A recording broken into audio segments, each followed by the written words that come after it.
12 horas 32 minutos. 12 horas 32 minutos. Está começando mais uma edição do Jornal Regional nesta segunda-feira, ou melhor, nesta terça-feira, né?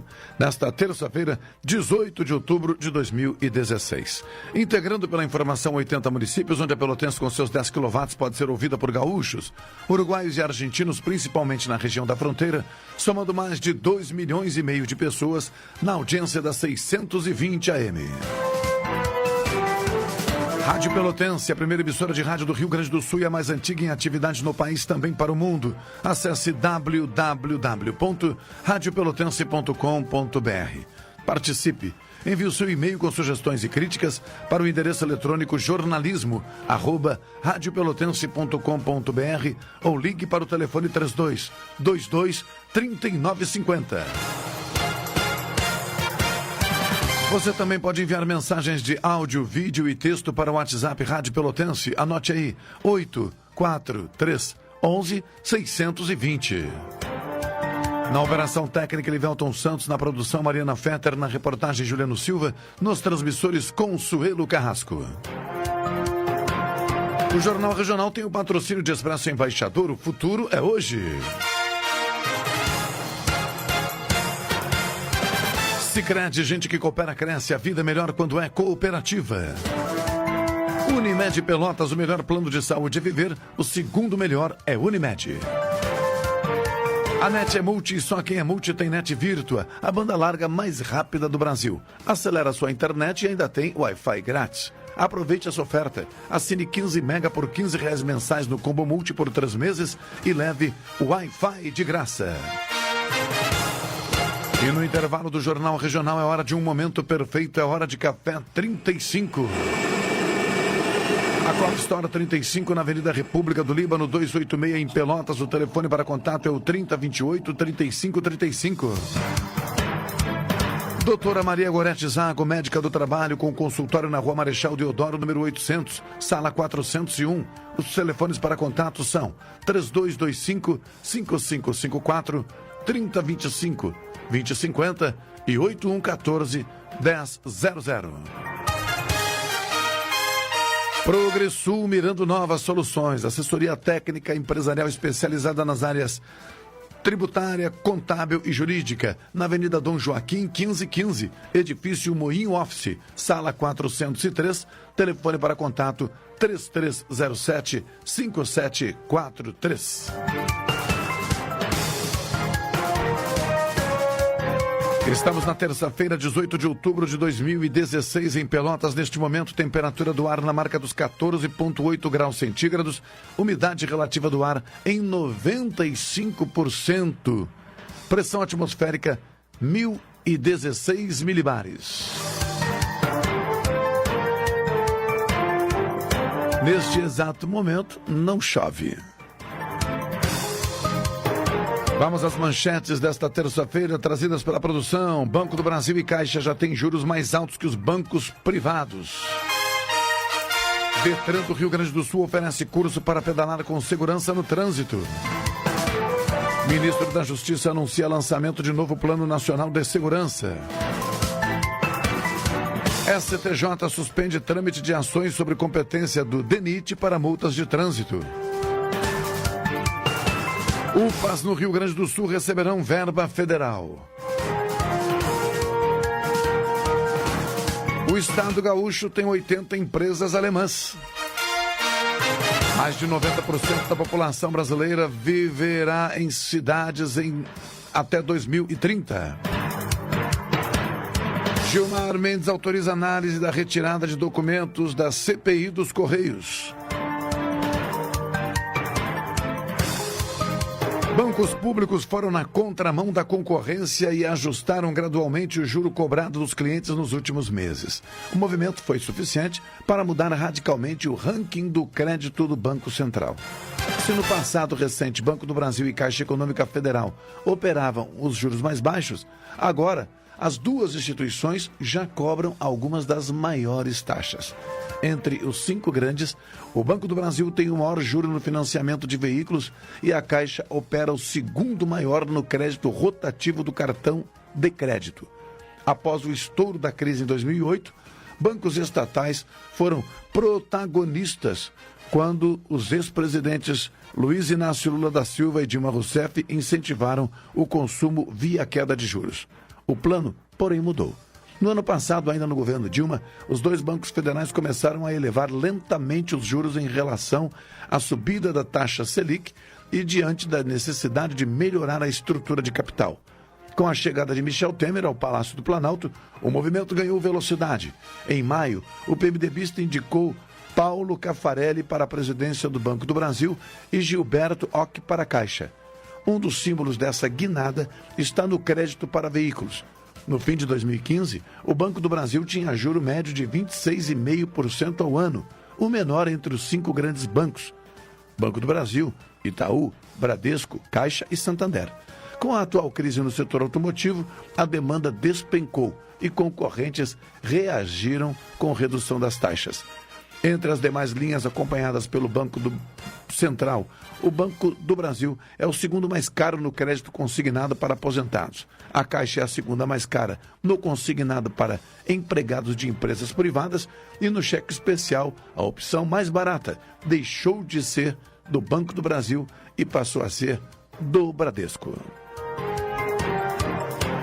12h38, o Departamento Estadual de Trânsito do Rio Grande do Sul, o Detran, oferece um curso gratuito com noções para quem quiser pedalar com segurança.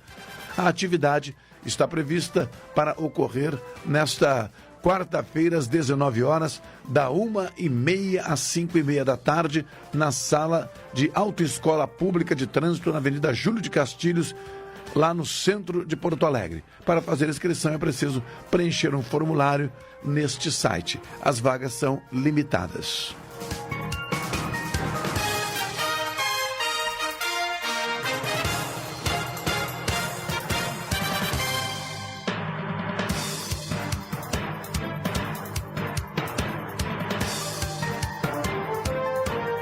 Ministro da Justiça anuncia lançamento de novo Plano Nacional de Segurança.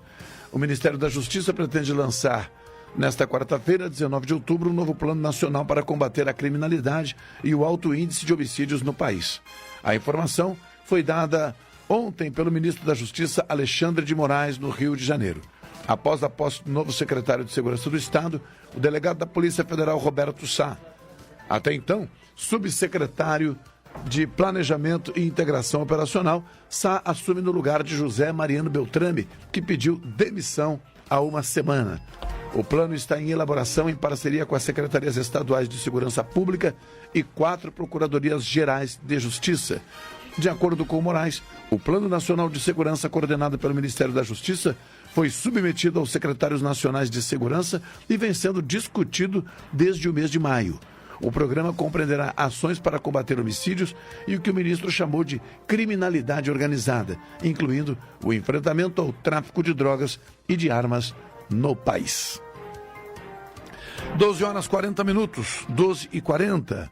Já estamos com a participação aqui do administrador de empresas e especialista em marketing, professor Rafael Andretti Damé, né? E também com o economista, que essa é tanta especialidade que eu já não sei. Ele faz parte também, é membro do Cored, da Associação dos Economistas de Pelotas, ou do Rio Grande do Sul, vai me ajudar agora. O também professor João Carlos Madail. Conselheiro do Conselho Regional de Economia. Conselho Regional de Economia também. Machado, eu queria... É chão, hein? Eu queria primeiro cumprimentar o Rafael, a ti e os ouvintes. E eu, conversando com um amigo agora, antes de vir para cá, sobre a PEC 241, ele me pergunta assim: Madail, já estudaste essa PEC? Ela é boa ou é ruim? Eu digo, vamos fazer o seguinte, quem sabe a gente fala isso na Rádio Pelotense hoje, e tu fica na escuta, o Pedro Albuquerque, fica na escuta, Pedro, e que talvez até tenham outras pessoas interessadas em saber a nossa opinião sobre isso. Eu não sei se o Rafael, tu tem alguma opinião já formada sobre ela, né? Mas eu tenho uma análise assim técnica que a gente pode até expor quando tu der oportunidade para isso, tá? Não, tá bem. Rafael, também boa tarde. Boa tarde Machado, Madail, ouvintes. Estamos aí pronto para mais uma peleia. Pois é. Eu vou trazer uma informação básica aqui, porque nós temos 3 minutos até a primeira janela comercial. Mas, enfim, a ilustração de situações não resolvidas no país, não é de hoje, é verdade. Mas, enfim, que a gente custa a entender, às vezes, por que demora tanto. Estou me referindo à ministra Suzete Magalhães, do Superior Tribunal de Justiça, que determinou a suspensão do trâmite de todos os processos individuais ou coletivos que discutam a competência do Departamento Nacional de Infraestrutura de Transportes, o DENIT, para multar infratores, das normas de trânsito em rodovias federais. A suspensão alcança todas as instâncias judiciais em todo o território nacional e valerá até que a primeira sessão do STJ julgue os recursos especiais pelo rito dos recursos repetitivos. O assunto foi catalogado como tema 965, entre aspas, diz o seguinte: discute-se a competência do DENIT para promover autuações e aplicar sanções em face do descumprimento de normas de trânsito praticadas em rodovias e estradas federais. E está disponível para consulta no site do STJ, pois o novo Código de Processo Civil regulamenta no seu artigo 1036 o julgamento por amostragem, mediante seleção de recursos especiais que tenham controvérsias idênticas. Ao encaminhar um processo para julgamento sob o rito dos recursos repetitivos, os ministros facilitam a solução de demandas que se repetem nos tribunais brasileiros. Além disso, a possibilidade de aplicar o mesmo entendimento a diversos processos gera economia de tempo e segurança jurídica. A pergunta é para quem? Porque gera economia de tempo e segurança jurídica. Nós não somos especialistas aqui da questão do direito, mas nas questões de direito. Mas a referência aqui é recursos especiais pelo rito dos recursos repetitivos. Quer dizer o seguinte, grosseiramente, o mesmo tipo de ocorrência não precisaria tramitar durante todo o tempo, em todas as... Já tem uma solução. Porque já tem, claro, em tese, uma jurisprudência, ou seja, já tem um entendimento, claro, uma compreensão. Agora, eu fico também na dúvida do seguinte... o julgamento, a capacidade dos órgãos que têm a competência de fazerem a efetiva fiscalização. E a como é que se fala? Não está saindo a Não palavra. está saindo. Eu quero dizer que tem muitas coisas que são subjetivas, assim, Sim, pode ser igual, pode ser parecida, mas não pode ser exatamente igual. Por né? isso eu tem que dar chance para aquele que foi multado, para que ele possa também. Como é que tu vai repetir uma coisa sem dar chance da pessoa dizer, não, para aí, ela não é tão igual assim, eu tenho um item, não é? Não é verdade? Então quando diz aqui que gera economia de tempo, economia de tempo na análise dos processos e segurança jurídica, por isso que eu perguntei no final, para quem? Pois é. Porque se eu for julgado sem direito ao contraditório, sem direito à defesa, sem direito a todos os recursos que estão previstos para mim, porque agora vão estabelecer essa regra, tenho eu a impressão que isso vai dar problema. Mas eu vou ao intervalo comercial pontualmente às 12h45 e finalizamos esse assunto na volta. Livelton Santos, em seguida de volta com o Jornal Regional.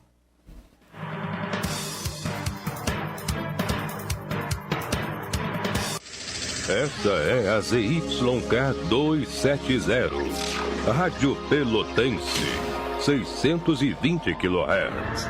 Música, esporte e notícia. Rádio Pelotense, 10 kW, a mais antiga emissora gaúcha. A Rádio Show da Metade Sul.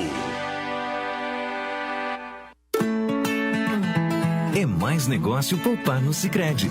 Seu dinheiro rende mais e você ainda ganha brindes. É a promoção Poupe e Ganhe Sicredi Zona Sul RS.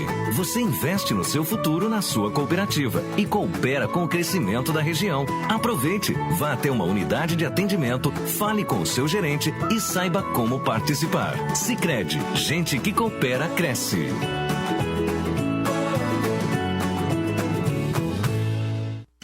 Setembro Rosa Unimed Pelotas. Não espere até outubro para realizar os exames de prevenção ao câncer de mama. Neste mês de setembro, a tradição toma conta do nosso estado. Então, que tal transformar o exame de mama em uma rotina na sua vida? O tradicional lenço agora é rosa, símbolo de força nessa batalha que pode e deve ser vencida. Junte-se a nós, antecipe seus exames e mostre toda a bravura da mulher gaúcha. Unimed Pelotas. Prevenir, esse é o plano. Doutora Maria Gorete Zago, médica do trabalho, comunica a todas as empresas e ao público em geral que realiza exames admissionais, demissionais, para mudanças de função e periódicos. Também elabora programas de controle médico de saúde ocupacional, obrigatórios por lei para a preservação da saúde do trabalhador. Doutora Maria Gorete Zago, médica do trabalho.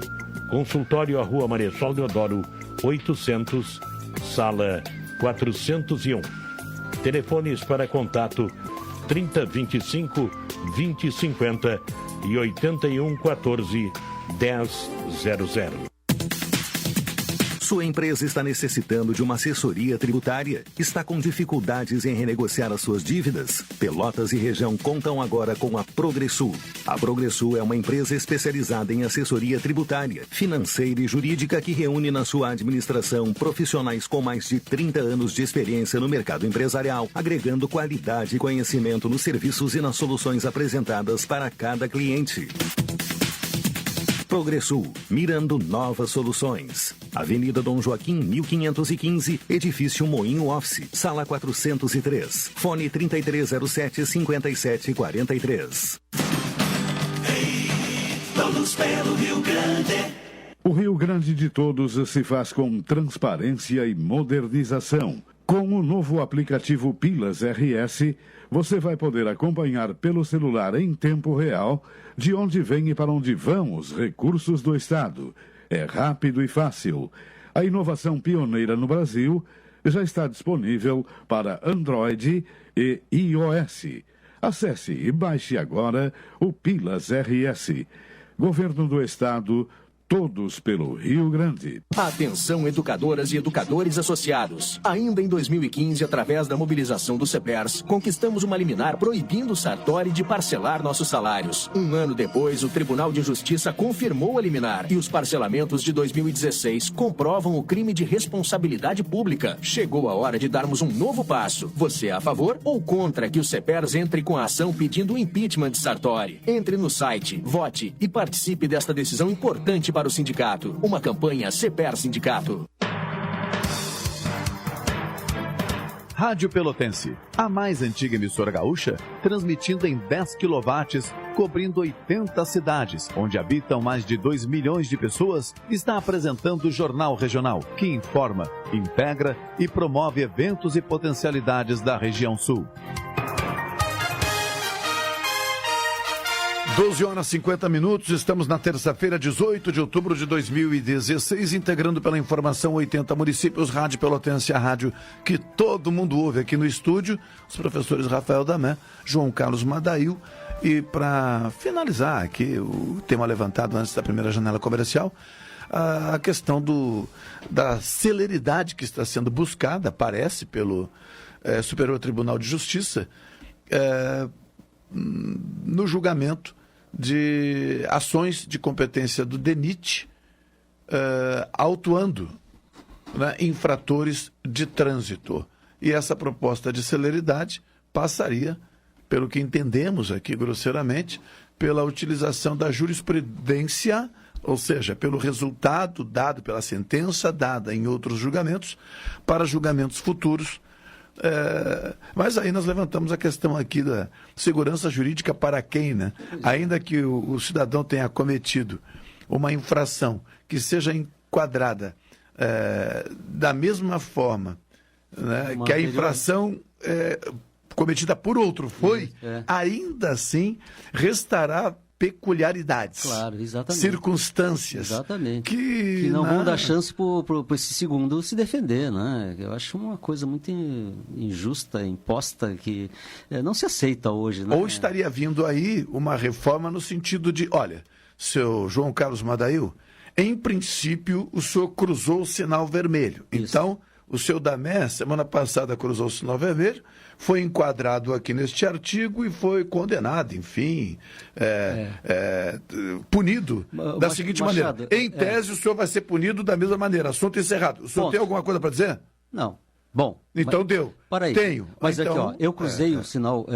Tu cruzaste o sinal porque tu foi imprudente, digamos assim.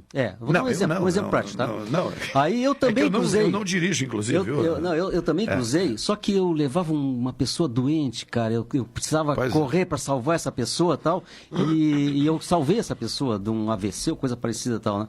Bom, como é que tu vai me enquadrar na mesma condição tua que tu foi imprudente e eu não? Vamos colocar uma outra condição. Eu tenho que ter a condição de explicar isso. Né? Vamos colocar uma outra condição? Sim. Porque essa que tu colocaste aí, Sim. creio eu, será acolhida sem dificuldade. Tá na busca do salvamento de uma vida. Sim. Cruzei o sinal porque falhou o freio. Pois é outra. Tem que dar chance para o cara dizer isso, né? Ele precisa dizer isso. Primeiro, como é que comprova que falhou o freio? Isso só pode ser feito por meio de perícia, né? Pode. Me parece que não basta o... Conclusão, tu não pode enquadrar todo mundo na mesma... Como é que pericia isso? Por um órgão qualquer? Por um órgão autorizado? Sim. Depois de cruzar o sinal. E se não houve flagrante, o carro seguiu e essa falha mecânica alegada foi corrigida momentos depois? Aí começa... Mas pode ter testemunha do mecânico, da pessoa que corrigiu? Isto. Pode estar nos autos ali. Né? Mas aí nós já vamos... Sim, a conclusão que a gente está chegando aqui agora é que é injusta esse tipo de procedimento, né? Arriscada, que bota todo mundo no mesmo balaio, nas mesmas condições. Arriscada, ao menos... no sentido de comprometer o fazer justiça, de ser justo na avaliação e, se for o caso, na pena ou na punição atribuída. Exatamente. É por aí, creio eu. PEC 241, professor Damé, vocês dois são professores, vocês estão numa posição muito mais adequada. Eu, claro, vou participar reproduzindo muito do que li, do que ouvi a respeito.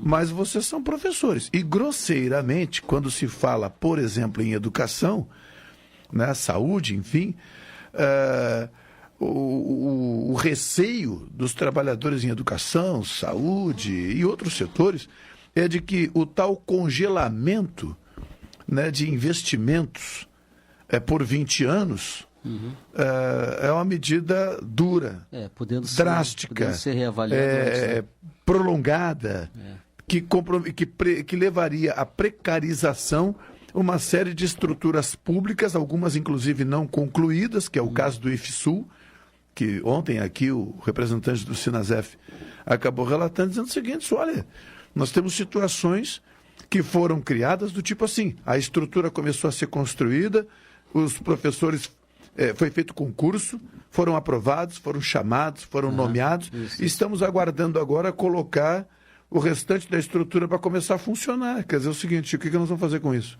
A obra vai ser concluída? Os professores concursados vão fazer o quê? O projeto continua? Bom, eu não sei se o Rafael... Pode começar. Eu dei um exemplo apenas. Machado, deixa eu te falar o seguinte, ó. Em primeiro lugar, o que é PEC? Proposta de emenda constitucional. É uma proposta de emenda constitucional que tem o número 241, né? Bom, ninguém tem dúvida que o Brasil vive um momento de dificuldade. As despesas são muito maiores do que as receitas. Há que se fazer alguma coisa. E essa PEC vem para tentar amenizar essa questão. Ou seja, limitar gastos, né? Eles chamam até, inclusive, a PEC do teto, né? Que ela estabelecer um teto de gastos para os vários setores, né? Claro que se o Brasil está numa situação de uma pessoa enferma, está doente, ele precisa de remédios, né? E nem sempre os remédios são agradáveis, são doces, né? Atende o interesse do doente, eu vou tomar porque ele é gostoso. Então, não, os remédios às vezes são duros e tem que ser. porque nós estamos aí com déficit na Previdência, em todos os setores, com tetos altíssimos. São 330 e poucos bilhões de déficit que o Brasil está pagando de juros e o déficit da Previdência é 430 e tantos bilhões. Quer dizer, isso é quase que impagável se não se fizer alguma coisa. Agora, tem um detalhe, né? Em alguns segmentos, o caso da saúde e da educação, não está limitado. Eu acho que o pessoal não está mal informado, né? Não tem limites para isso, não. Tem limite para uma série de outras atividades, tal, infraestrutura, etc, saneamento, blá, blá, mas para a saúde e para a educação, não. Né? Então, assim, para o ouvinte que está nesse momento atento à nossa explicação, eu vou dar um exemplo assim, né, de um pai de família que ganha um determinado valor para sustentar sua família. Tá? E ele coloca a família na condição de consumidores daquele salário dele, porque todos dependem dele, né? E dá um cartão, digamos assim, para eles gastarem. Bom, só que ele não estabelece teto, né? Mas pode gastar à vontade e tal, né? Bom, e ele espera na cabeça dele que cada um vai gastar para saúde, para lazer, para educação, para transporte, um determinado valor. Mas essas pessoas que estão com cartão não atentam para isso. Para eles, não tem limite, vamos gastar o que nós achar que tem que gastar. Bom, e aí, Machado, aí é que pega a coisa. Quando termina o mês, tal, o cara que deu o cartão vai ver o quanto gastar. Eles gastaram muito mais do que ele imaginava que fossem gastar. Então, o que acontece? Ele não vai ter dinheiro, o salário dele não cobre tudo que foi gasto pela família. Então, ele vai ter que buscar recursos no mercado, emitindo títulos, etc, no caso do nosso país, tal, pagando juros altíssimos que ele mesmo estabelece. E aí, torna-se uma bola de neve. Ele está a cada mês, né, buscando mais empréstimos e aumentando essa dívida, como está acontecendo com a saúde, com a educação, com a infraestrutura, né? Tá bom. E aí a situação é impagável. O Brasil está na iminência de, se não fizer nada nos próximos anos, vai quebrar em definitivo. Então, eu acho que as pessoas que estão fazendo esses movimentos, tal, né? Claro que vai mudar a Previdência. E o que eles querem, os movimentos? Eles querem que o pessoal limite, digamos assim, a esses tetos absurdos que os deputados, que outras categorias privilegiadas ganham. Porque, na verdade, quem trabalhou, que nem eu ou vocês, né? Honestamente e tal, e teve a sorte de descontar do seu salário o teto máximo, ele não vai ganhar mais do que R$5.500 por mês. Enquanto que o cara que é deputado, eu acho que é isso que está sendo reclamado e tal, ele tem um mandato, ou um mandato e meio, sei lá, e ele recebe 20, 30, 40 mil reais por mês. Isso é que está errado. Eu acho que os protestos são em cima disso. Se vai limitar, limita para todos. Se tem que taxar, taxa os ricos. E não limita, digamos assim, as condições dos pobres, que talvez até os benefícios sociais sejam também limitados. E tem que ser limitados, tal, né? Porque atualmente não tem limite. Os aumentos são aumentos reais, eles passam da inflação. Se a inflação foi 7, tem categorias que está ganhando 10, 15, depende, né? Já se viu aí casos de juízes e outros casos. Né? Então, Machado, a minha opinião é de que essa PEC seria, sim, um segundo plano real. Seria um tipo de um programa para ajustar as contas que não vai agradar a todos, que não está agradando, mas é preciso ser colocado em prática. Eu tenho intervalo comercial, o Dané da casa vai entender. Eu concordo com tudo que o Madail disse, mas acho que é preciso avançar um pouquinho mais aqui na nossa conversa não só para colocar alguns dados para a gente poder observar. Elivelton Santos, ao intervalo comercial, seguido de volta com o Jornal Regional. Esta é a ZYK 270, Rádio Pelotense, 620 kHz. Música, esporte e notícia. Rádio Pelotense, 10 kW. E aí, seu Wagner, vamos trazer sua poupança pro Sicredi? Me dá um bom motivo para isso. Dou 3. Primeiro, além do rendimento da poupança, como associado, o senhor pode ganhar parte dos resultados da sua cooperativa. Segundo, o valor poupado é reinvestido na sua região, fazendo a comunidade crescer. E terceiro, o dinheiro que o senhor investe na poupança fortalece o agronegócio. Aí, me convenceu. Na poupança Sicredi, até os motivos rendem mais. Traga sua poupança para o Sicredi. É mais negócio poupar aqui. Sicredi, gente que coopera, cresce. Setembro Rosa Unimed Pelotas. Não espere até outubro para realizar os exames de prevenção ao câncer de mama. Neste mês de setembro, a tradição toma conta do nosso estado. Então, que tal transformar o exame de mama em uma rotina na sua vida? O tradicional lenço agora é rosa, símbolo de força nessa batalha que pode e deve ser vencida. Junte-se a nós, antecipe seus exames e mostre toda a bravura da mulher gaúcha. Unimed Pelotas. Prevenir, esse é o plano. Sua empresa está necessitando de uma assessoria tributária? Está com dificuldades em renegociar as suas dívidas? Pelotas e região contam agora com a Progressul. A Progressul é uma empresa especializada em assessoria tributária, financeira e jurídica que reúne na sua administração profissionais com mais de 30 anos de experiência no mercado empresarial, agregando qualidade e conhecimento nos serviços e nas soluções apresentadas para cada cliente.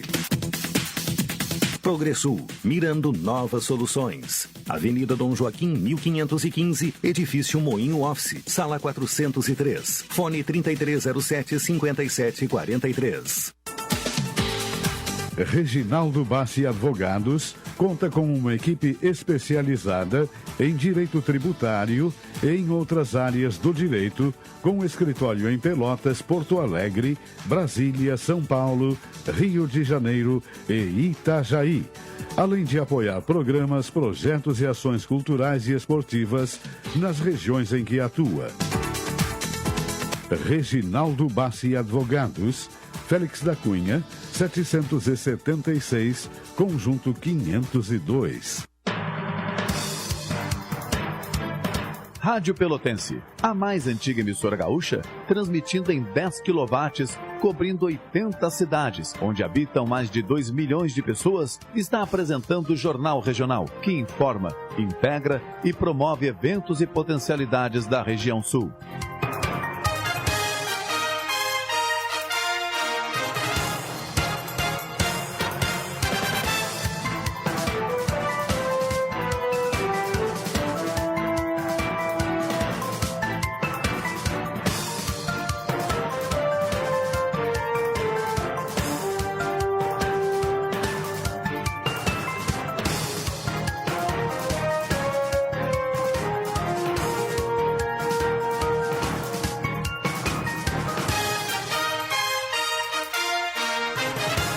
Horas 4 minutos.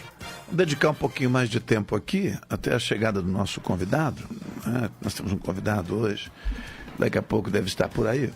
Mas vamos ficar um pouquinho mais sobre os efeitos, enfim, interpretações da PEC 241.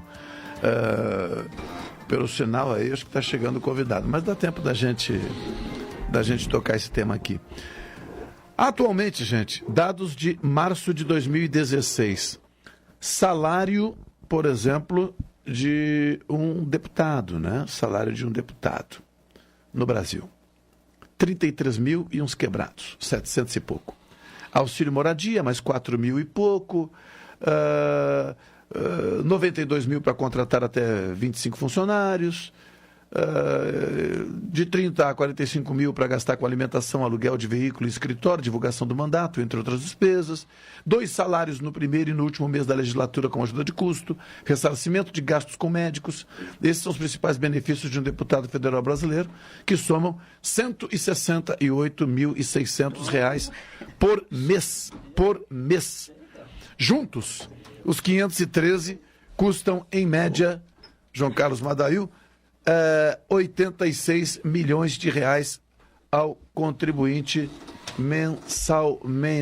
mensalmente, ou em torno de 1 bilhão por ano. Então, a PEC 241, ainda que pese as diferentes interpretações e que, embaladas pelas convicções político-ideológicas, seja lá o que for, ainda que pese, a PEC 241 propõe um sacrifício que não está bem dividido o esforço não diria que de cada cidadão e de cada setor. Limite, não é um sacrifício. Não, mas eu não tenho nada contra o limite. Eu estou só dizendo que, no meu entendimento, o sacrifício... Não, eu só estou dizendo o seguinte, o sacrifício... porque senão, se diz assim, hoje não tem limite. Então a conversa em alguns momentos era difícil pelo seguinte: se o cidadão fala do passado, aparece alguém para dizer, meu caro, e aí eu já estou meio que parafraseando o convidado, meu caro, essa liderança não pode ficar olhando para trás, tem de olhar para frente. Se eu olho para frente e não faço considerações, quer dizer então que está tudo bem encaminhado. Não está. Então, o cuidado de colocar a situação é essa. Eu não sou contra nenhuma medida, aliás, costumo não ser contra nenhuma ideia, nenhuma medida, nenhuma proposta, quando a intenção revelada, pelo menos anunciada, é de melhora. Agora, eu não posso, no dia seguinte, vibrar com a PEC 241 como o início de uma caminhada positiva, se já na arrancada ela preserva justamente o quê? Os privilégios daqueles que legislam e que deixam claro que esse esforço terá de ser feito pela sociedade. Mas, de novo, a carga vai cair em cima daquele que mais precisa dos serviços públicos. E o congelamento, ou esse teto por 20 anos corrigido pela inflação, a primeira medida, e o amigo como economista perguntaria, quem vai medir essa inflação? Porque medida pela inflação pode ser uma forma de sentença. Porque a inflação, como é colocada oficialmente, ou como foi colocada, ou como tem sido colocada até hoje, nós estamos cansados aqui, inclusive, de criticar essa medida que não corresponde à realidade em vários momentos. Então, eu não estou sendo contra. O que eu estou dizendo é que, colocada da forma como está, né, e com os argumentos que foram apresentados até agora, para mim é insuficiente. É meu entendimento. Eu posso estar equivocado e posso mudar de ideia amanhã. De certa forma, não, tu tem razão, é que o brasileiro... Eu estou sendo cuidadoso. O brasileiro, ele não pensa no país, né? Ele pensa em si, nos seus privilégios, nas suas corporações. Mas qual brasileiro? O que tem privilégio para pensar, né? Mas em geral as categorias, não interessa de eu vou me referir a um deles aqui, brasileiro Rafael Andretti da Mé. Você só pensa nos seus privilégios, porque eu quero anunciar o convidado, e eu sei que esse aí não é fácil. Então ele já vai te observar e na volta só Deus sabe o que vai acontecer. O senhor só pensa nos seus privilégios, só olha para o seu umbigo. Dou uma pensada. Dou uma pensadinha. Né? Dá uma pensadinha? É que são poucos, né? Não tem tanta coisa a pensar. Mas assim, Machado, assim, eu fico... óbvio que não me surpreende, conheço o Madail, eu acho que a análise dele é perfeita, até por uma questão importante. Eu acho que o Madail ele não se coloca nessa justificativa dele nessa polarização que o país se tornou, né? Não. Quer dizer, ou sou a favor do PT ou sou contra o PT. Né? Então, quer dizer, quando o Madail chega aqui e diz assim, tem gente que está aí na rua reclamando contra a PEC e não sabe nem o que é a PEC. Concordo em gênero, número e grau. Concordo em gênero, número e grau. Né? Então, quem é que fez? O Temer. Então eu sou contra. Fora o Temer. Quem é que fez? A Dilma. Então eu sou contra. Isso. Correto. Tá errado, foi porque a Dilma estava lá. Tá errado é porque o Temer entrou. Então, quer dizer, isso se tornou um troço cansativo. Pois é. Demais. Aí é o seguinte, quando tu olha, por exemplo, o ouvinte que está em casa agora e ouviu o que tu acabaste de apresentar, que foi uma parte, né? Pedacinho da PEC, deve ter refletido assim, esse negócio os caras não fizeram do dia para a noite, né? Quando o cara chega e diz assim, olha, o limite de gasto para cá é isso, o cara não ficou chutando, né? Parte de uma ideia que foi algo bem elaborado. Porém, eu parto de uma ideia de que a forma como foi apresentado foi equivocada. Dentro de uma situação que nós estamos, onde o governo precisa puxar para si a maioria da população para dizer assim, vamos apoiar esse governo, porque precisamos disso por esse momento de união. Então a forma como foi, o jantar, toda aquela função e toda, aquilo já chega assim, os caras estão fazendo, pensando neles e esqueceram do povo. Muito bem. Sabendo que nós temos 50%, para não dizer 51%, não vou dizer 51, porque acho que muitos que votaram também estão pensando no bem geral, apesar de pensar que é minoria isso. Vai chegar e vai dizer assim, olha aqui, está se fazendo algo que é necessário, e eu concordo que seja necessário, até esses dias assisti na Globo News uma entrevista que o entrevistado citou esse exemplo que o Mandail citou, né? É como se fosse um novo plano real. Um conjunto de emendas que são necessárias para o país. Bom, ok. Mas eu não posso vir com o discurso, por exemplo, de que estamos todos no mesmo barco, porque não estamos. Que poderia ser o discurso que sensibilizaria a minoria da população, que é aquela que está querendo que dê certo até.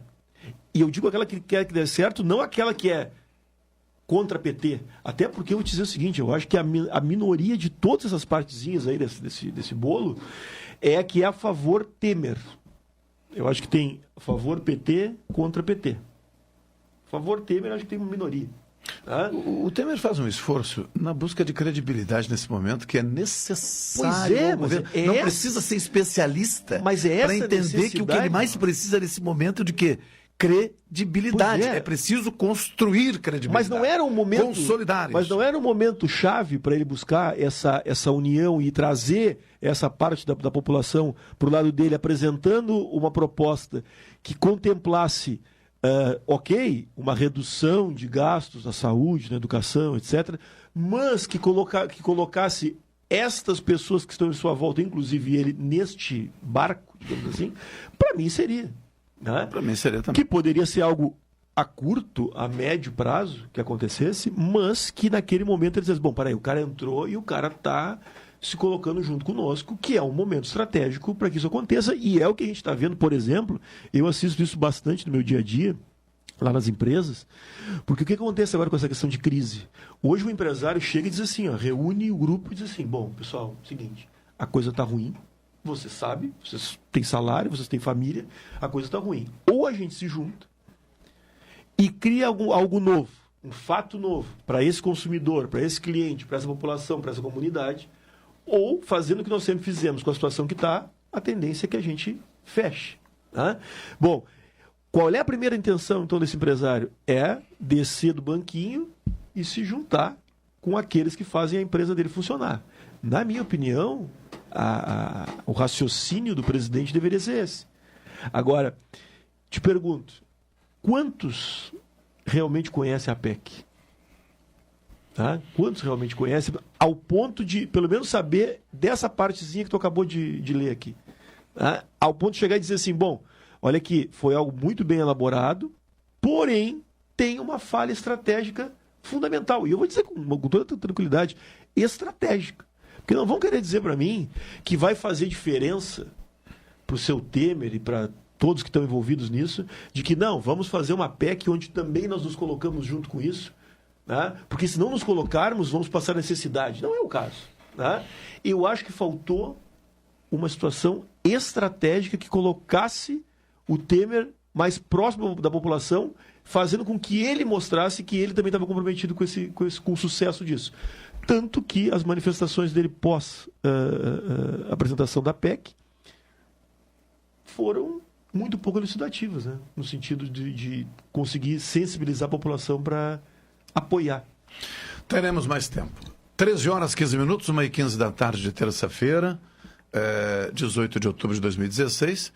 Eu vou dizer o seguinte, é com muita alegria que eu anuncio aqui a presença do jornalista Jandir Barreto, também professor, igual aos senhores, já no descanso, no que diz respeito ao magistério, mas em atividade como jornalista e cidadão que sempre foi ativo. E não canso de dizer e de reconhecer publicamente. E comentava com a Mariana, a nossa produtora hoje aqui. Com o Jandir Barreto aprendi muito, aprendo sempre que leio, acompanho suas manifestações, e a gente na vida vai fazendo escola. E eu posso dizer o seguinte, depois de conviver, conhecer e aprender com o Jandir Barreto, eu tenho certeza que eu fiquei um pouquinho melhorzinho. Deu para melhorar alguma coisinha. Mas é muito merecido a expressão professor, e posso dizer, é um talento pelo tino, pela velocidade que tem de raciocinar, de se expressar muito claramente e de forma contundente. Portanto, fica sabendo, olha, de coração, publicamente, com muita alegria, a tua presença hoje aqui na Rádio Pelotense, e eu desse lado aqui, que para mim é algo que até um certo tempo da minha vida eu nunca imaginei, mas hoje estou aqui. Obrigado pela vinda. Machado, é sempre um renovado prazer estar contigo e com os colegas da Pelotense. E o prazer também de encontrar aqui esse craque, né? Agora que craque de campo. Agora craque no campo da pesquisa. E agora craque também no jornalismo. Cumprimentos ao Madail, ao Rafael, que também está aí, e que fez uma belíssima explanação agora. E fico bastante entusiasmado em ver que o nosso jornal regional prosperou, né? Encontrei agora o diretor ali, cumprimentei, a casa está belíssima, né? E o trabalho continua realmente com muita qualidade. Cumprimentos a vocês que continuam fazendo o rádio jornalismo. Para quem não conhece a história, no dia 11 de janeiro de 2005, estreou o Jornal Regional sob o comando de Jandir Barreto, né? E juntamente comigo, né? Mas ele era o responsável, aprendiz de bruxo, né? Então, com a condução do Jandir Barreto, juntamente, né? eu junto a ele. E isso foi em 11 de janeiro de 2005. Aí eu pensava, 11 de janeiro? Não, a previsão era do dia 10. Não sei se tu recorda disso. Não recordo. Mas naquele dia houve um acidente de trânsito próximo à emissora, bateu num poste e despencou energia elétrica em toda a quadra. E quando ficamos sabendo que não retornaria, não dava tempo de consertar, de fazer o concerto. Mas não dá para dizer que o início foi um desastre. Não. Resumindo, fica para amanhã. E ao invés do dia 10 de janeiro, então houve a primeira edição do Jornal Regional no dia 11, inicialmente com a participação de muitas pessoas, como vocês participam hoje, entre eles Carlos Alberto Cunha Violo, que era do relacionamento do Jandir, e começou como principal colaborador nas primeiras edições, diariamente com a gente ali. História é sempre bom lembrar um pouquinho. Jandir Barreto, sobre a PEC 241, leu, ouviu, conseguiu perceber alguma coisa, acompanhou alguma entrevista, enfim? Não, naturalmente, como todo brasileiro, nós vamos sofrer os reflexos de toda e qualquer mudança. Eu acho que a PEC, pelo que se ouviu em manifestações e se leu de manifestações, estão preservados os recursos orçamentários destinados à educação e saúde. É o que se espera. Então, também. Quando se ouve esse discurso de que, olha, a educação vai ser comprometida, a saúde... Não. Vai ser. Reiteradas vezes, o presidente da República e ministros têm dito que é intocável o orçamento destinado à saúde e à educação. E o Brasil precisa investir nessas duas carências, né? Na saúde e na educação. Então, acho que aí já liquida metade ou mais da metade das críticas que tem a PEC. No que tange a questão do Temer, o Temer tem uma vida efêmera política que acaba logo ali. E ele sabe disso. E ele precisa entrar para a história. Então, ele precisa fazer alguma coisa que justifique o impacto. Então, as piores medidas, qualquer governante eleito, o que ele sabe? Está na cartilha. Faça todos os males, saco de maldade, abre no primeiro dia de governo. Faça todas as maldades possíveis no início do governo, para que no final do governo ela comece a frutificar e aí o senhor é reeleito. Porque se deixar fazer o saco de maldades no final, não vai ser reeleito nunca. Mas aí, gente... Porque toda medida que é para correção, ela é amarga. Mas tem que ser amarga para todos. Claro. E aí eu concordo com o que vocês estão dizendo. Claro. O Poder Legislativo não está colaborando. E o Poder Judiciário também já demonstrou que também não está disposto. Que não quer. Então, o que é necessário? É a comunidade, a população, o eleitor, os sobreviventes brasileiros, alertarem, olha, não vamos renovar a Câmara Federal, não vamos renovar o Senado. A única arma que temos é o voto, e ele é letal. Não tem que reeleger. Se está comprometido com a aposentadoria, com 4 meses, ou 2 mandatos e tem a aposentadoria, não deixe ele chegar no segundo mandato. E essa é a arma que nós temos. Nós não soubemos utilizar a arma. Trazendo isso para a cidade. Ora, nós conhecemos todos os candidatos ao Executivo, ao Legislativo. Puxa vida, tem gente que está eternizado aí. Transformou uma representação em produção. O cidadão está comprometido. Pelo menos no aspecto legislativo aí foi possível fazer uma boa renovação na Câmara. Melhorou bastante, né? Que bom. É isso. Que a gente espera essa representação que também tem que ser...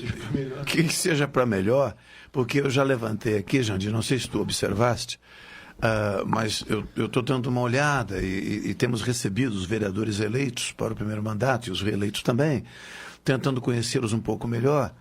E dos 11 que chegam para a Câmara a partir de janeiro de 2017, 10 para primeiro mandato. Um retoma o mandato, que é o Dila Bandeira. Ficou de fora, mas já foi vereador, efetivamente. Mas os 11... Ficou vários mandatos fora. 2 mandatos fora. Mas os demais, os 10 restantes, todos já faziam parte da estrutura do governo ou da máquina pública.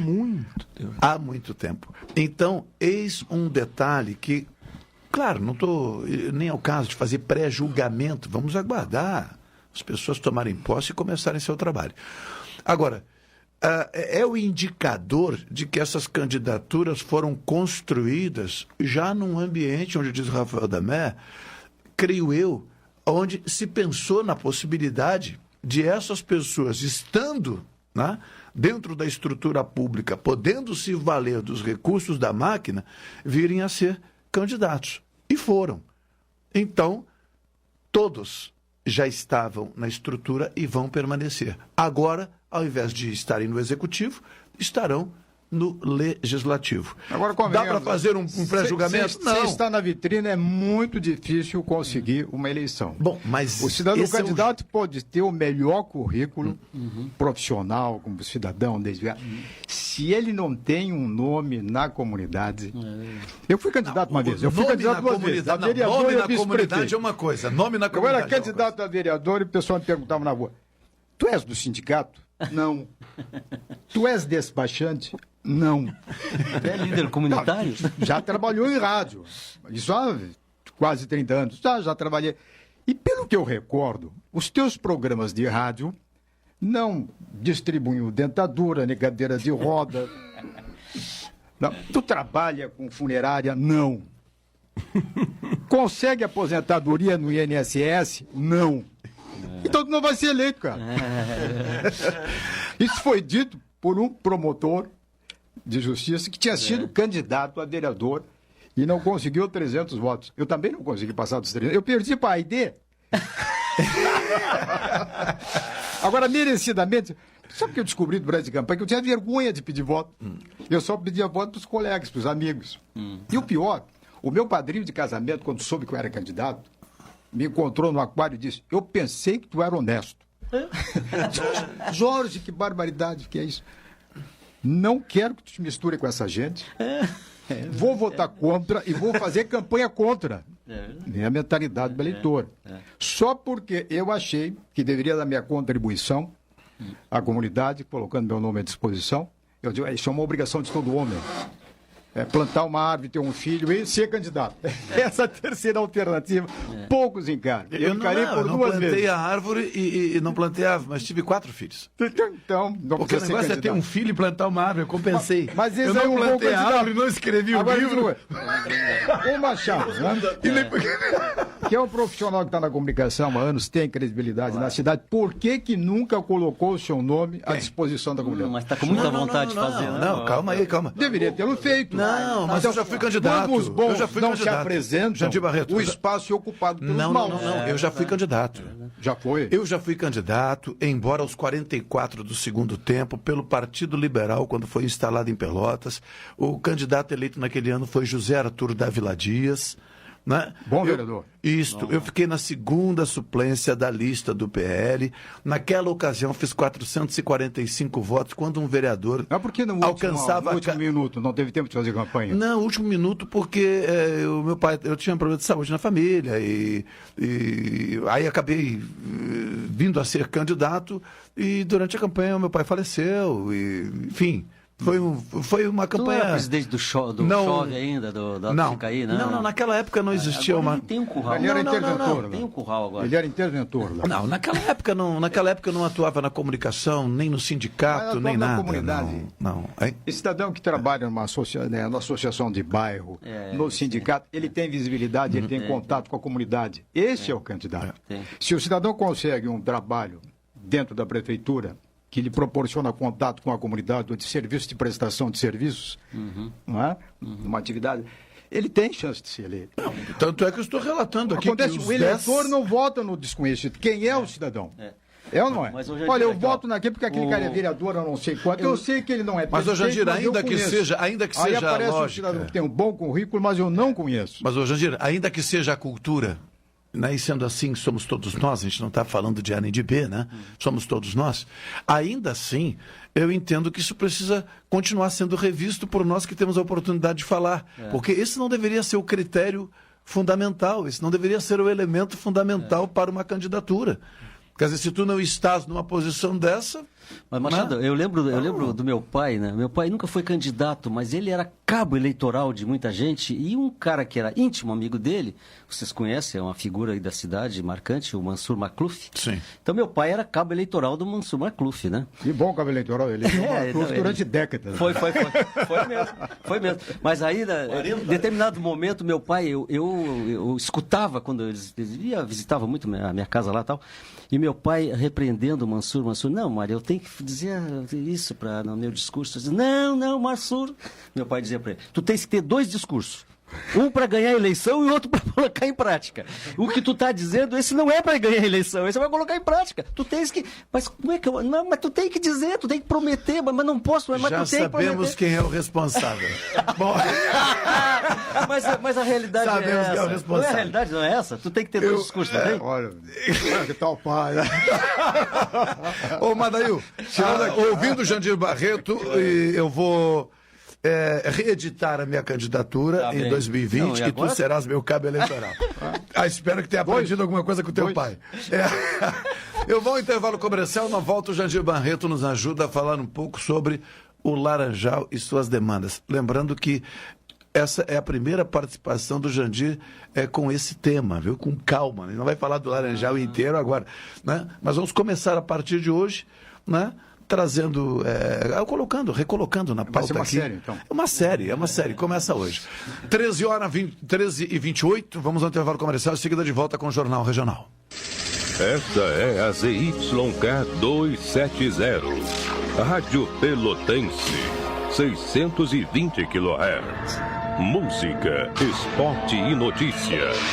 Rádio Pelotense, 10 kW, a mais antiga emissora gaúcha. A Rádio Show da Metade Sul. É mais negócio poupar no Sicredi. Seu dinheiro rende mais e você ainda ganha brindes. É a promoção Poupe e Ganhe Sicredi Zona Sul RS.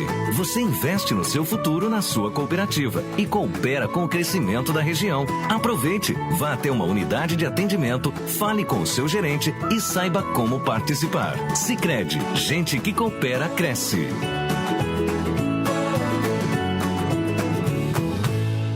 Quando você pensa em viajar, você pensa em tranquilidade, conforto e segurança.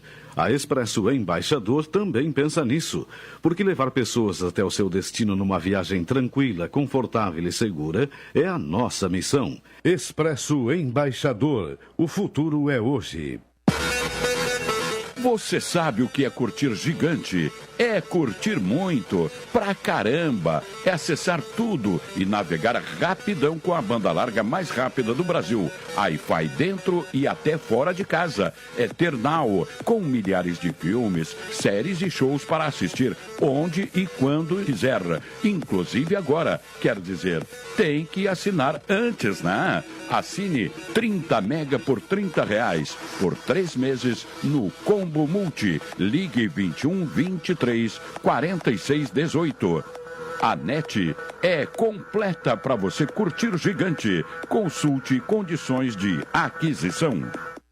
Setembro Rosa Unimed Pelotas. Não espere até outubro para realizar os exames de prevenção ao câncer de mama. Neste mês de setembro, a tradição toma conta do nosso estado. Então, que tal transformar o exame de mama em uma rotina na sua vida? O tradicional lenço agora é rosa, símbolo de força nessa batalha que pode e deve ser vencida. Junte-se a nós, antecipe seus exames e mostre toda a bravura da mulher gaúcha. Unimed Pelotas. Prevenir, esse é o plano. Atenção, educadoras e educadores associados. Ainda em 2015, através da mobilização do CEPERS, conquistamos uma liminar proibindo o Sartori de parcelar nossos salários. Um ano depois, o Tribunal de Justiça confirmou a liminar e os parcelamentos de 2016 comprovam o crime de responsabilidade pública. Chegou a hora de darmos um novo passo. Você é a favor ou contra que o CEPERS entre com a ação pedindo o impeachment de Sartori? Entre no site, vote e participe desta decisão importante para o sindicato. Uma campanha CEPERS Sindicato.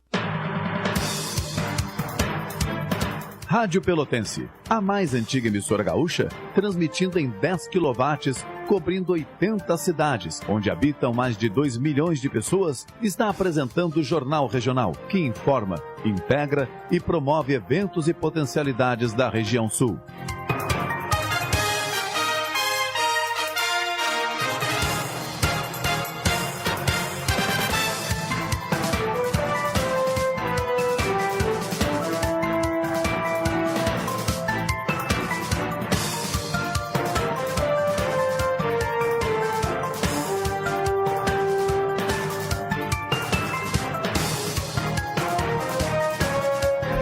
Horas 32 minutos, estamos de volta com o Jornal Regional, com patrocínio de Expresso Embaixador, Sicredi, Unimed Pelotas, NET Multi, Café 35, doutora Maria Gorete Zago, médica do trabalho, e Progressul Mirando Novas Soluções, assessoria técnica empresarial especializada nas áreas tributária, contábil e jurídica. Em torno da mesa, na extrema esquerda, Rafael Damé, na meia esquerda, João Carlos Madail, ao centro, Jandir Barreto. A meia direita e a extrema direita estão vagas. A localização é meramente espacial, mas eu sempre digo, se quiserem trocar de lugar, fiquem à vontade. Às vezes o cara acusa o golpe e troca de cadeira, entendeu?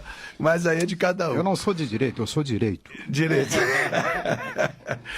Jandir Barreto, o senhor tem percorrido Laranjal e, como na condição de moradora também, observado, enfim, uma série de detalhes.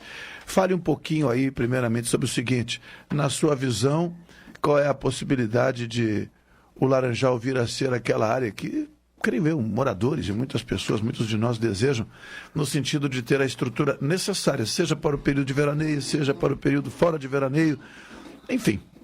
Eu sei que tu tens um conceito sobre o que é o Laranjal para os pelotenses, para a região. Gostaria que tu começasse por aí. Bom, a propósito do Laranjal, eu criei agora uma denominação nova para o Laranjal. Laranjal, o bairro de todos. É, de forma inquestionável, o bairro de todo pelotense. É a maior área de lazer da cidade. Ele recebe os pelotenses de todos os bairros durante todo o ano, com maior ênfase, naturalmente, no veraneio. O Laranjal é seguramente o local, em termos talvez no mesmo nível dos casarões do centro, porque o acesso também é distante, mas recebe muito turismo. Mas é também o bairro mais desassistido. E isso eu dizia para o Rafael Damé e para o Badail, que eu comecei a visitar os bairros de Pelotas e a fotografar, e ver o crescimento dos bairros de Pelotas. Realmente foram feitos muitos investimentos nos bairros de Pelotas. E descobri que o mesmo grau de investimento não era feito no Laranjal. Porque eu pegava os relatórios dos governantes que saíam, e eles fazem um relatório, pelo menos o bom governante faz um relatório. E eu peguei o relatório, depois peguei um segundo relatório, e ali fica evidente onde é que são feitas a maioria das obras. Em bairros de população expressiva, ou seja, que dá resultado nas urnas. Ninguém vai fazer obra em lugar onde não tem voto. Porque o dirigente, ele é político, ele pensa na reeleição e pensa no seu partido. É o que está ocorrendo em Pelotas.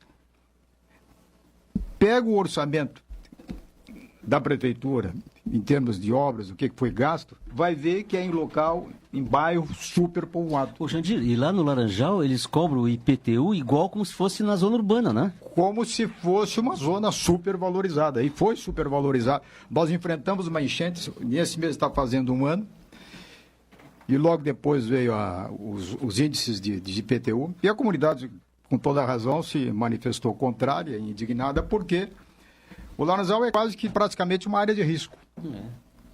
Claro, a área de risco maior é no Pontal da Barra e algumas zonas localizadas, em alagamentos localizados.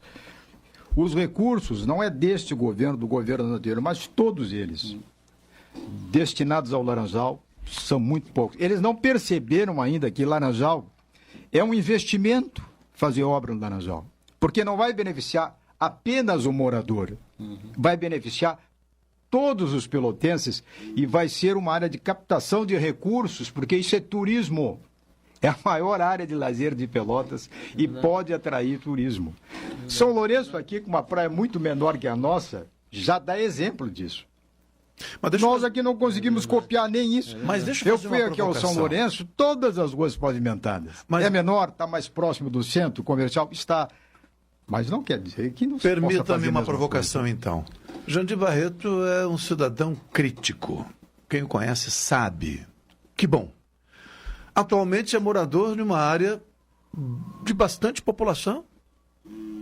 O que falta para o Laranjal é dar início. Eu sei que já houve, em outra época, algumas manifestações nesse sentido.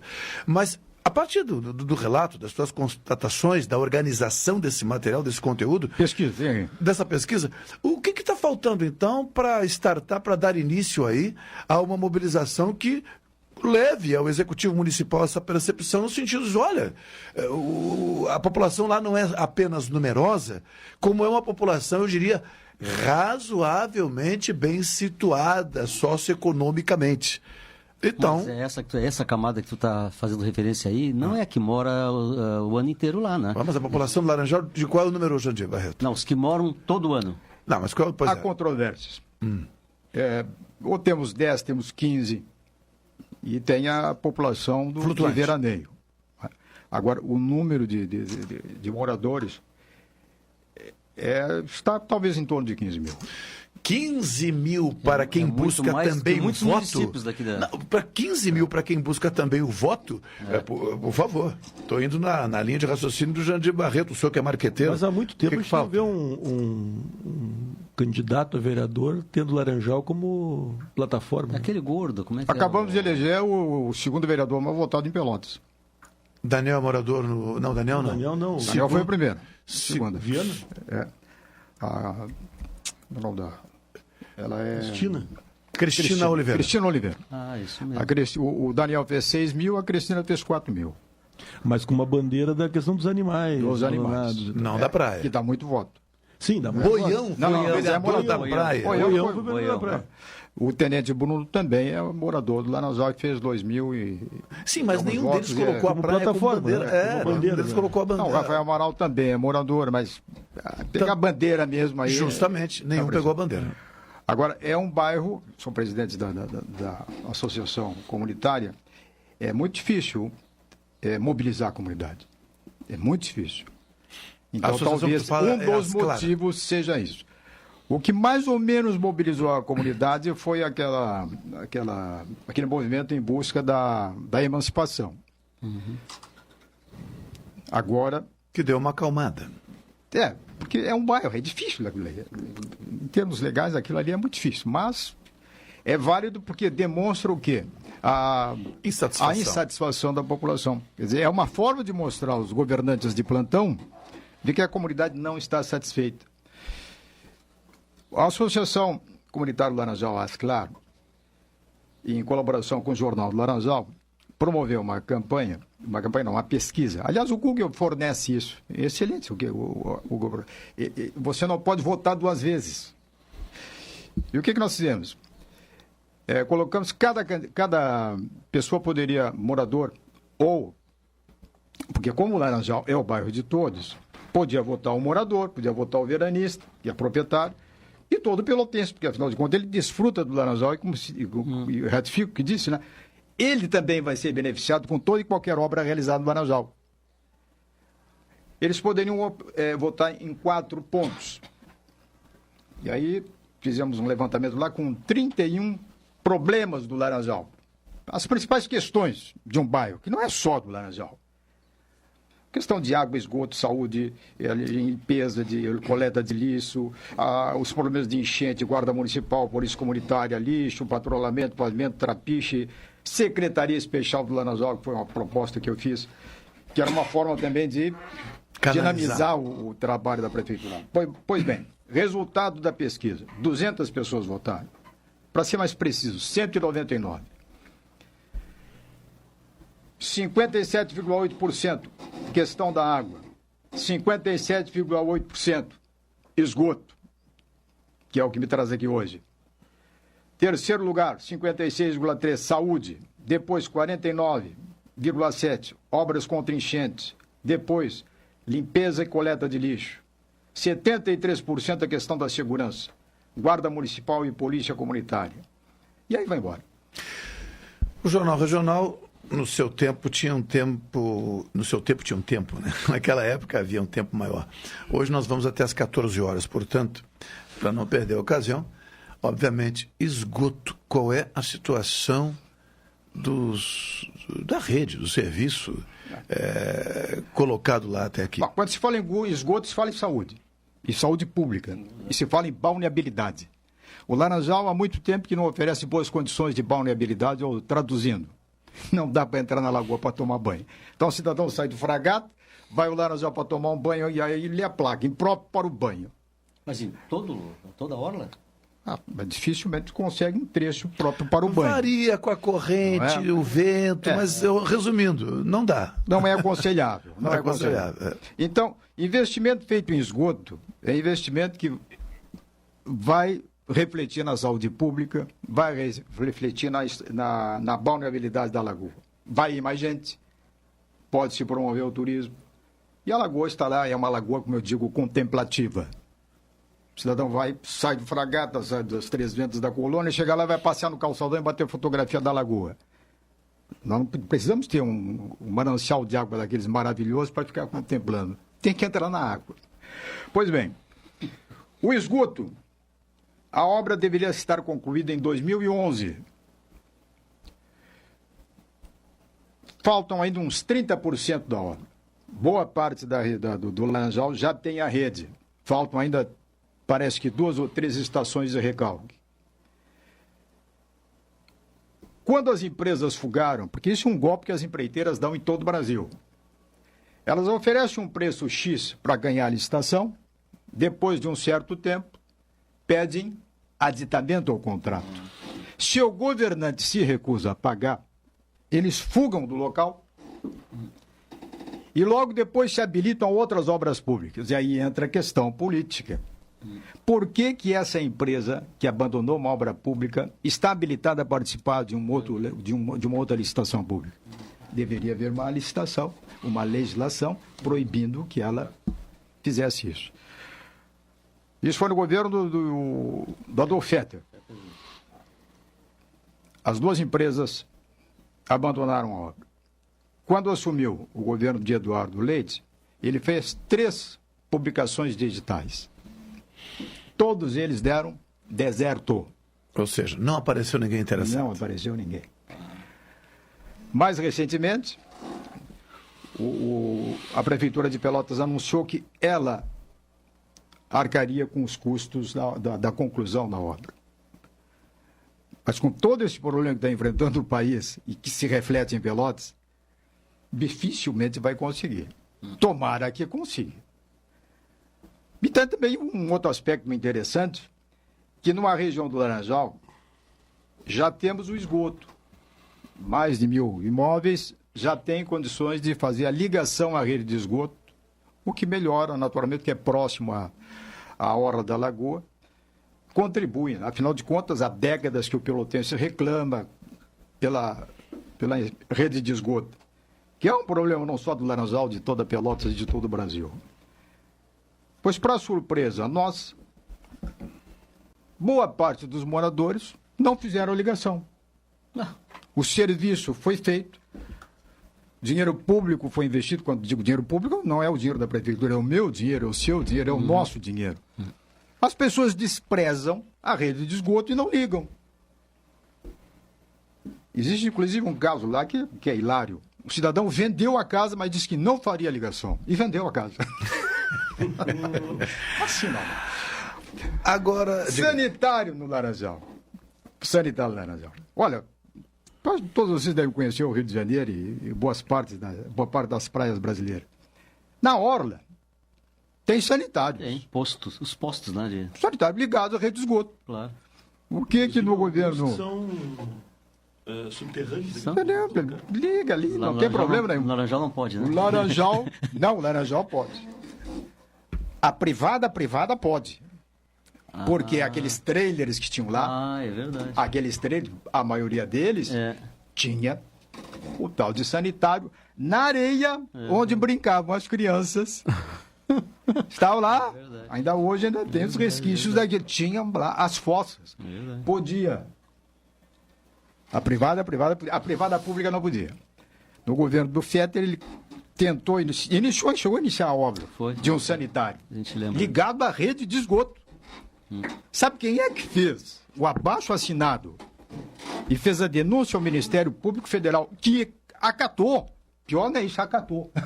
O Ministério Público Federal acatou. Os moradores da orla. Aí eu escrevi uma matéria para o jornal, né? Quer dizer, ligado à rede de esgoto no sanitário, não pode. Agora, privada, com fossa na areia, pode. E também pode aquelas latrinas horríveis, fétidas, que infernizam o nariz menos nobre de qualquer um que vá à praia. É verdade. Estão lá.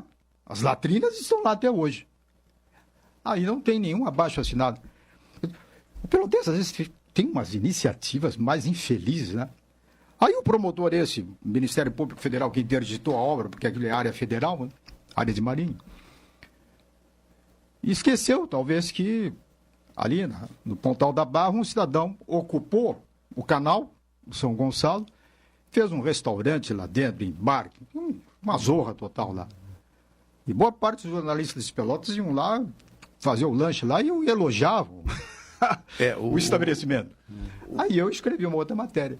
Bom, agora a expectativa que fica é que o Ministério Público vá usar do mesmo rigor, que é válido, de interditar e fechar o estabelecimento. Ele deu 5 dias, foi lá e fechou. Agora, tudo bem. Jandir, na associação, não sei se isso acabou indo para a pauta, né? Mas na associação, em algum momento, vocês conversaram a respeito dessa condição? Quer dizer, houve um investimento público, sim. Tá? Vocês viram lá que, em boa parte, ele foi feito. Algumas pessoas ainda não fizeram a ligação. Mas a informação que eu tenho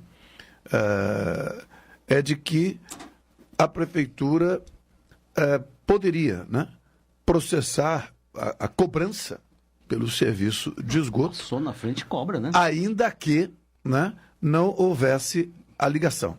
E vai usar como argumento dano ambiental. E como argumento dano ambiental. Já aprovado pelo Ministério Público. Por outro lado, creio que já estão sendo cobrados. Que se isso bem observado, poderá suscitar uma outra discussão, que é, observando a lei, só pode ser cobrado o serviço prestado. Então, o serviço, na prática, não está sendo prestado. Mas está à disposição? Bom, mas aí é que eu quero colocar o ambiente da discussão e das interpretações para que a gente aos pouquinhos possa ir tratando desse tema. Como é que vocês, na associação, enfim, se é que já teve na pauta lá. Doutor Paulo, boa tarde. Vou dar um pitaco aqui nessa discussão de vocês. essa discussão de estar à disposição, há controvérsias. Né? Porque quando fala no serviço efetivamente prestado, né? E aí vem um outro aspecto, que é a distinção entre o caracterizado como imposto, como taxa, como serviço público ou como tarifa. Essa dicotomia existente entre a conceituação vai contra ao disposto a esse entendimento, porque está à disposição, mas não está sendo efetivado. A lei que rege o assunto atualmente municipal, ela estabelece serviço efetivo. Pode ser o que a água se enquadra no que você está falando. Exatamente. Né? Exatamente aí entra o aspecto da separação, no meu entendimento. A água é um serviço essencial. Está à disposição, mas eu não assim acessei. como o esgoto. Claro. Ela passa e tu tem que te utilizar porque é um serviço essencial. Quer dizer, a tarifa, ela pode ser delegada. Quer dizer, pode ser, é o caso, por exemplo, das companhias telefônicas. É uma concessão explorado pelo particular. Só que a questão do esgoto, ele entra num outro aspecto. Ele é saúde pública. Também. O cidadão, no momento que ele não faz o acesso à rede de esgoto, ele está poluindo, ele está cometendo um crime ambiental. Concordo. Ele está comprometendo... O principal, nesse aspecto em si, a municipalidade seria obrigada a processar o esgoto. E é o que está sendo feito. Mas tem esgoto. O esgoto é processado. Aonde? Tem estação de tratamento de esgoto. Aonde a estação? No Pontal da Barra. Lá no Pontal está funcionando em termos de 10%, segundo o presidente Sanep. É porque ainda não foi completada a obra do então não está. Até que estamos importando excremento rio-grandino. Então não, exatamente. Mas e na cidade que tem 80% não processado? Segundo a vice-prefeita atual no discurso de campanha, diz que efetivamente 20% é tratado e os outros 80% não são tratados. Quer dizer, são jogados diretamente a nível de São Gonçalo. E aí? É interessante que nós temos lá uma estação e o pessoal não liga. Mas eu tenho notícias, inclusive, hoje. E pior é que fizeram ainda críticas à prefeitura que estava... porque o equipamento, se ele não funciona, ele fica também comprometido. Claro. Então, houve esse acordo com a prefeitura de Rio Grande e se trazia os resíduos humanos de Rio Grande para serem processados na ET no Laranjal. Eu vou tentar rapidamente ser didático aqui, vamos ver se eu consigo. Vamos partir do seguinte. Digamos que nós temos 1.000 moradores no Laranjal. Lá. 100 deles já fizeram a ligação, portanto faltam 900. Mas, digamos que todos resolvessem fazer agora a ligação, a estação de tratamento, por operar em apenas 10%, não teria capacidade de processar todo o volume gerado. Pode. Compromete o equipamento. Por isso, no momento que fez a ligação... Capacidade de equipamento. Pois é. A capacidade... Sim, ele vai processar uma parte ínfima daquilo para o qual foi programado. Pois é. E aí como é que a gente cobra isso? Por isso é que se fez aquele contrato com a Prefeitura de Rio Grande. Pois é. Acho que pode explicar melhor é o próprio Jack Reidans. Não, ele até, em contato conosco, ele disse o seguinte: nós hoje temos a capacidade, a nossa capacidade de operação é 10%, né, da capacidade da usina. Não tem como hoje processar mais do que 10%. E aí gera a dúvida, né? Se não tem capacidade para mais do que 10%, se todo mundo ligasse. E como é que tu cobra de quem não tem o serviço porque tem um pedaço feito? É uma situação... Essa situação é que me parece não está clara. Não, será que ele não se referia à questão da captação? Não. Da rede, porque a rede não está completa. Eu, por exemplo, em frente à minha casa, passa a rede. Exatamente. E eu não posso ligar porque faltam as estações de recalque. E falta também... Pois é, os coletores. Mas tu já paga algum valor? Pago um valor ínfimo, mas pago. O Sanep, ela entra naquela taxa. Tá, mas os coletores estariam já instalados em todo o balneário, por exemplo? Não, aquilo que nós falávamos anteriormente. As empresas, quando fugaram, as duas empresas que faziam a instalação da rede coletora no Laranjal, elas desistiram da obra em 2011 e fugaram do local. Então eu pergunto, a segunda pergunta... E todas as licitações subsequentes foram feitas já no governo do Eduardo Leite, foram 3, todas elas deram deserto. E que agora a Prefeitura, mais recentemente, anunciou que retomaria com recursos próprios.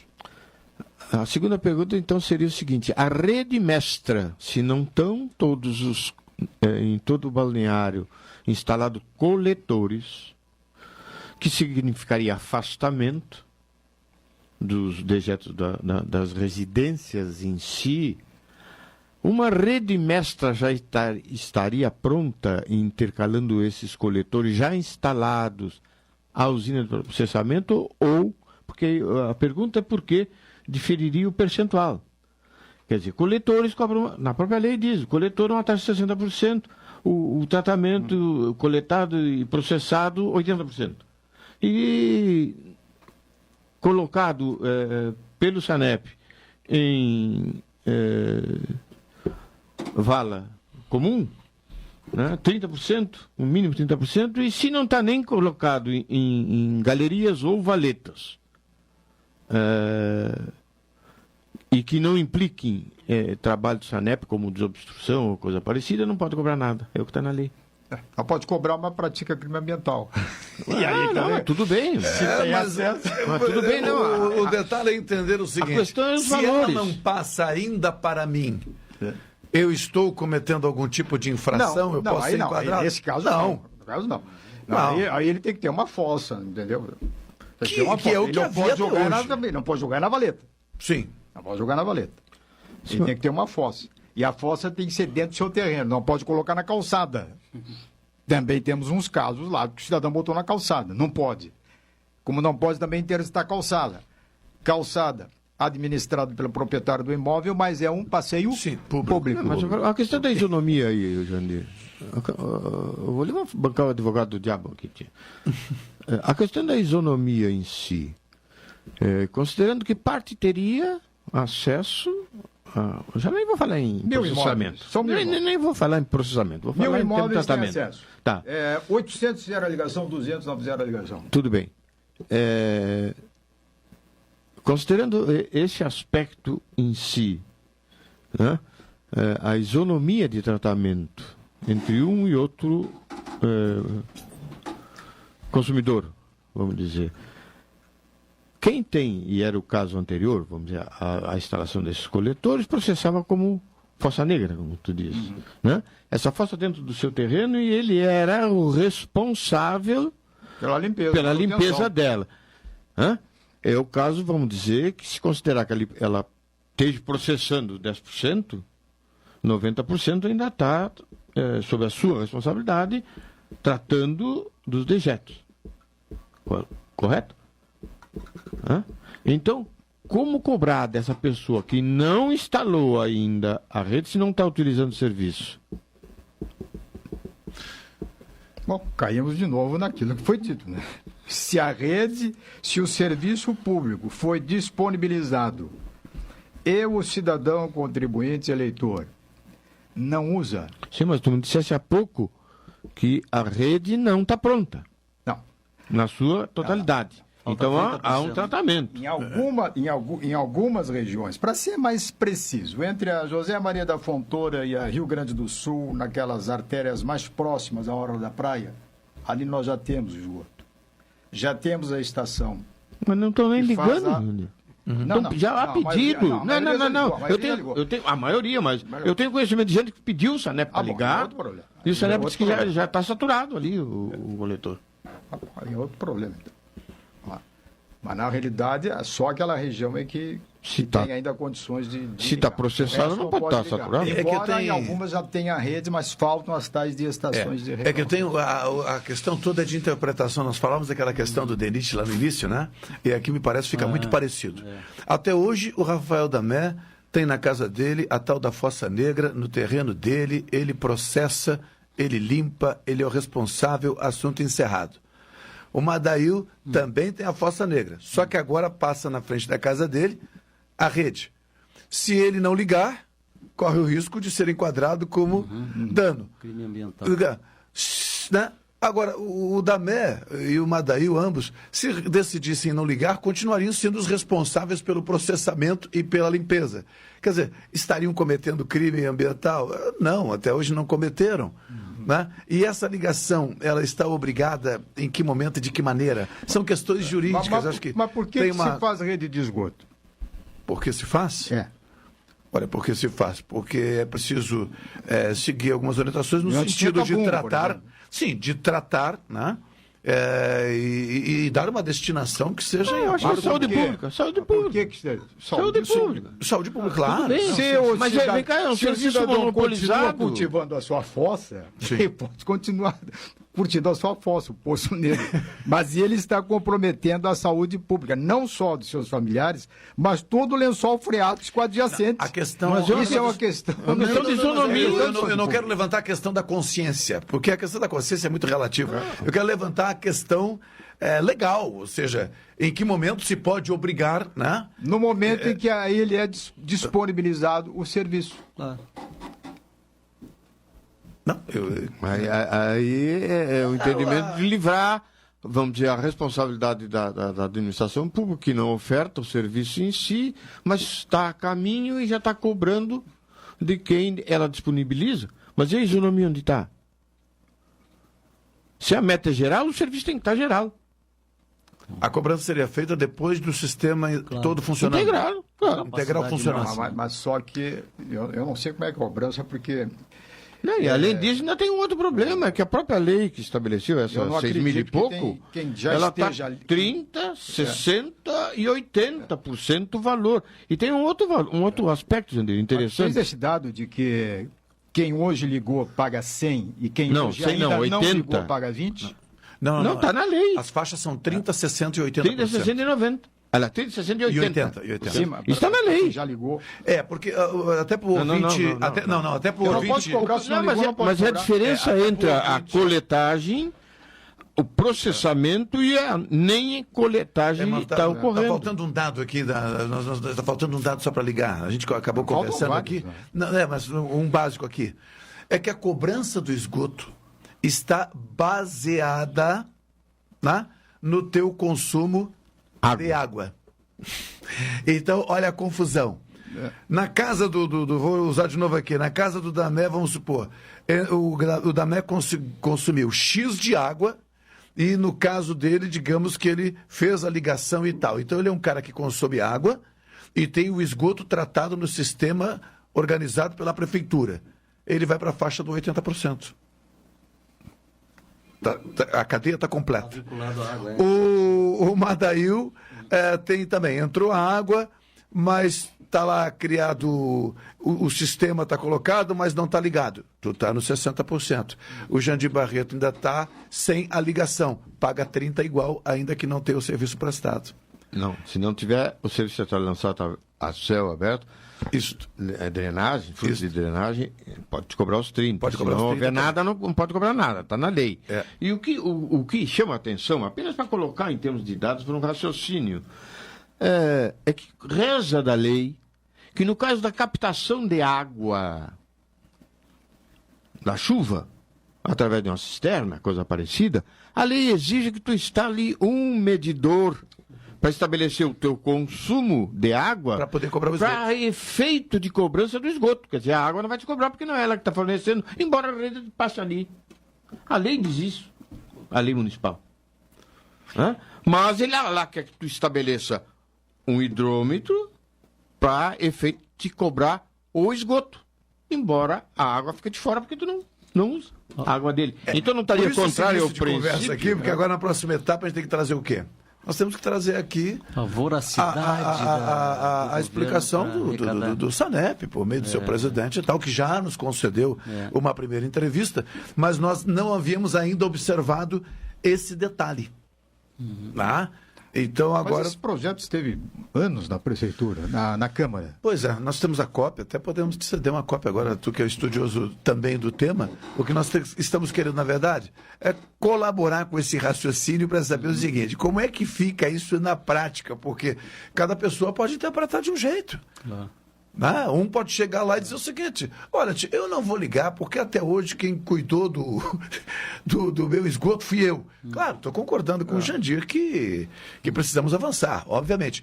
Mas, momentaneamente, se o cidadão tomar essa atitude, ele comete alguma infração, não comete alguma infração? Como é que se cobra desse cidadão? Onde é que está o amparo legal para isso?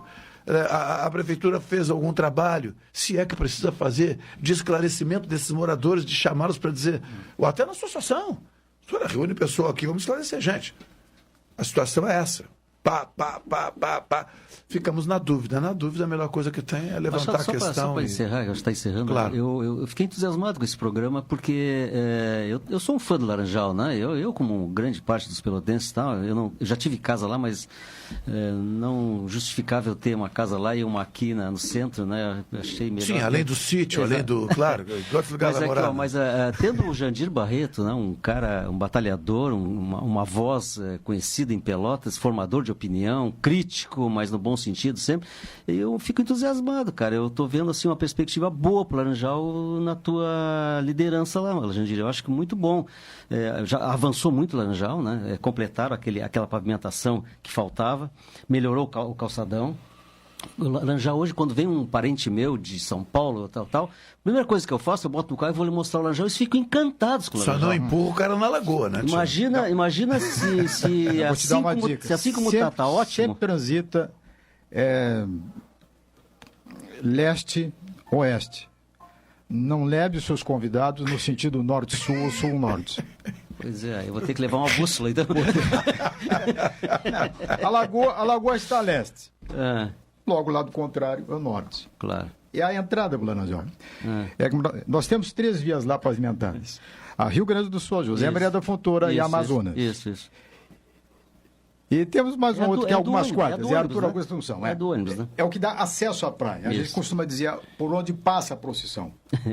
Porque se você arriscar fazer o trajeto, nós não temos lá mobilidade interna. Eu sei. Um prefeito, não sei se o Marrone ou o Anselmo, fez 6 quadras da rua Santo Ângelo. Entre Rio Grande do Sul e até a frente do Valverde Praia Clube. Deixou de fazer entre Rio Grande do Sul e José Maria da Fontoura, que é exatamente a área mais antiga do Laranjal. Daria para atravessar, né? Depois deles já vieram mais uns 4 prefeitos, ninguém fez o complemento daquela obra ali. Aliás, no Brasil é muito difícil um prefeito um governante dar continuidade. Parece que ele tem projeto de governo, não tem projeto de cidade.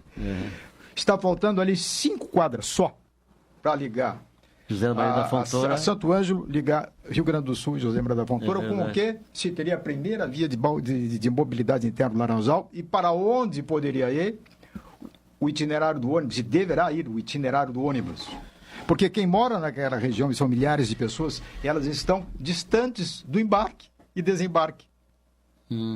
Está caindo de madura aquilo ali e não conseguem fazer.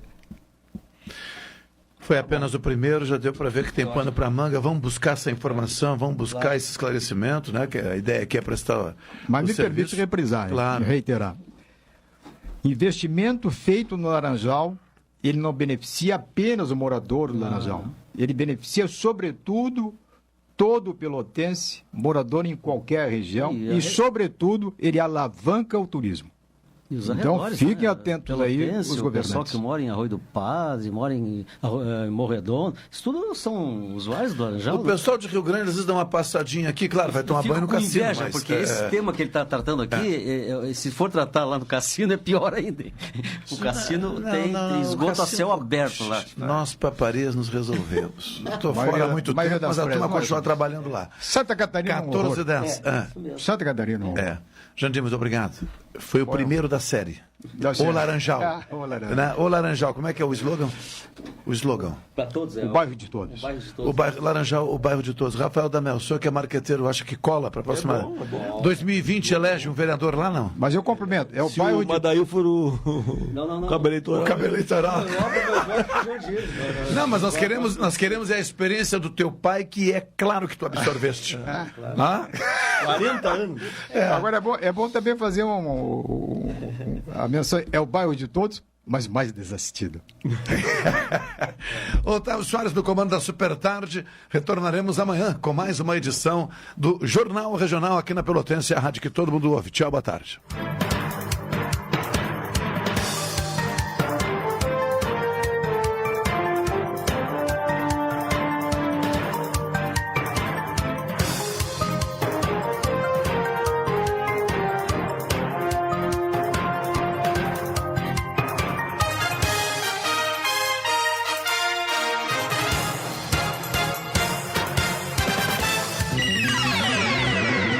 Esta é a ZYK 270, Rádio Pelotense, 620 kHz.